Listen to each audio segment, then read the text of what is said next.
All right, folks, welcome back to Decision 2024, the first live election coverage. We'll be here really a long time, probably into the morning.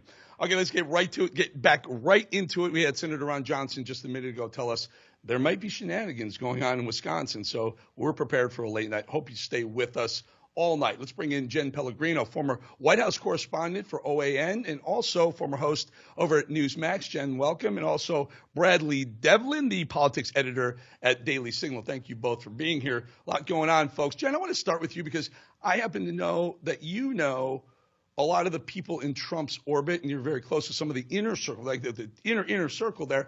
Tell us tell us where they are now, the thinking, and maybe how it's evolved over the last couple of days. Yeah, I would describe it now, Eric, thanks for having me on, as a cautious optimism. I think that they see a campaign that's so different from what we all witnessed back in 2020. I think they're looking at how the campaign has evolved in just the last 100 days here, right? This has been such a different election cycle with the swapping of the Democrat candidate. And so they've had to go at a different game this time around, but they seem to be a lot more unified. They seem to be confident. I think there is some concern as, of course, all eyes are on Pennsylvania. There's been an ebb and flow there of some positivity that this looks good. And then, of course, you see Democrat turnout, which is happening and is also quite shocking. But overall, pretty optimistic. And I think folks are really hoping that, again, they ask the question, are you better off now than you were 4 years ago? And I think so much of the country right now is saying, you know what? No, we're not. We want to go back to the way we were. So hopefully they'll see that result tonight. I'm not sure if you saw that picture that's circulating all around social media of Dr. Jill Biden going to vote, and she's wearing an all red pantsuit.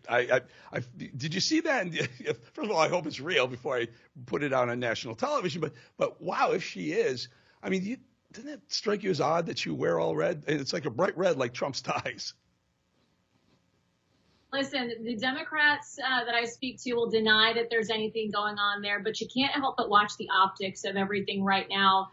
Whether it was Joe Biden at a press conference when Kamala Harris was out on the campaign trail, really trying to one-up her there. And then Joe Biden going to the polls, somebody who's never been someone that seems to be so concerned with fashion, but wearing a red suit. I don't know. It's really feeding into a lot of the conspiracy theories out there that there is something more going on, that Joe Biden, even putting on that MAGA hat in jest, that there was a deeper message behind it. Okay, well, I think there is a message. Again, Joe Biden, the first time he ever, I believe it was the first time in the 4 years he was president that he went to the White House, the briefing room, was when Kamala Harris, who's already been named his replacement, was doing her first major rally in Michigan. I think that was the day. And then he broke some news from the briefing room at the exact same time. Those things don't happen coincidentally or by accident. Bradley, let's talk a little bit about Trump's strategy. Now, I've known Trump a very long time.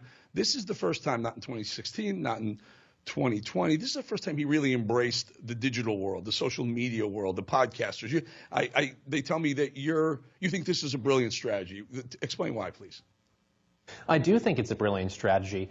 First, they're going to the voters that they need to win directly. They're not hoping that Trump tweets about an interview on a corporate media outlet and these people end up changing the channel or tuning in. They're going directly to the places where these low propensity, often male voters get their information. The Joe Rogan podcast, Andrew Schulz's Flagrant podcast, this past weekend with Theo Vaughn, etc. I mean, these aren't your typical corporate journalists doing these interviews. They're comedians and athletes and actors and even a pro wrestler in the case of The Undertaker. But it's going to those men and those voters exactly where they are, meeting them where they are, and then hopefully turning that into a vote today and maybe even previously, since these low propensity voters are voting early. They want to do it the easiest way they can, and that's how they're doing it. So we've seen that possibly pay dividends for Trump in Nevada, where I'm hearing reports that a lot of those early votes cast are from low propensity voters. And if those break for Trump,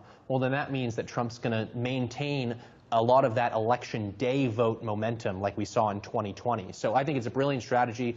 Caps off to Alex Bruzewicz, Stephen Chung, and yes, Barron Trump apparently was involved in this strategy as well for putting this together. I mean, for someone in the media, this is the corporate media versus the alternative media, and this is very high stakes for us Because will the alternative media landscape be viable, or will it be crushed by the corporate media, and the corporate media believes themselves kingmakers in this republic? Well, Bradley, I think that cat's out of the bag. That genie's out of the bottle. Ain't going to get pushed back in. Corporate media is already playing second fiddle to the digital. If you look at the streaming numbers versus cable numbers, even broadcast numbers, streaming blows them out of the water as far as people actually watching what's going on. Bradley, I'm going to ask both of you the same question, because Bradley, you brought something up that I think is clearly happening in this election. Trump has gone after the male vote. The podcasters you're talking about, Joe Rogan, he hangs out with Elon Musk, RFK Jr. Did he focus too much on the bro vote, so to speak? Or, and Kamala Harris is taking that ball and running with it. I believe, and then let me caveat that with, he did bring Megyn Kelly out last night in Pennsylvania. But so the focus has been on a lot of male podcasters and social digital folks. Was it too much? I don't think it was too much, and here's why.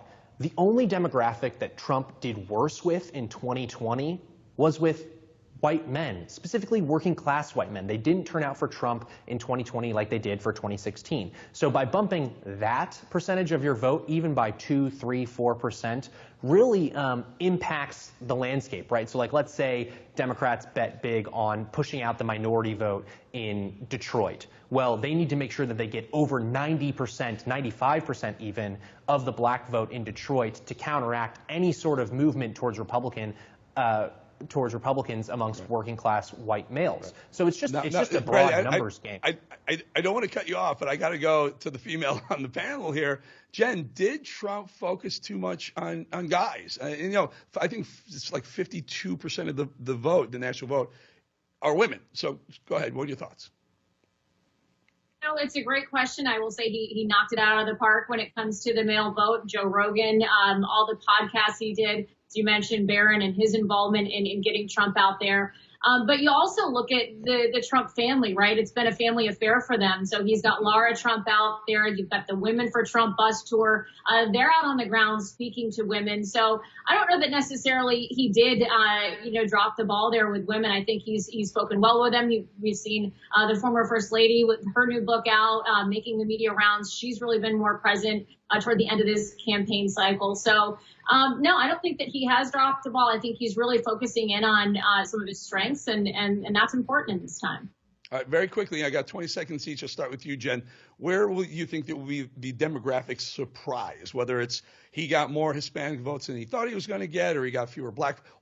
Will there be one, and where do you think it may end up being? This is just a speculation guess. Jen, you first. I would hope it would be with women. I think it was awesome to see Megyn Kelly out there last night. We certainly, at least I didn't have that on my 2024 bingo card right before the election, so it was great to see her voice out there.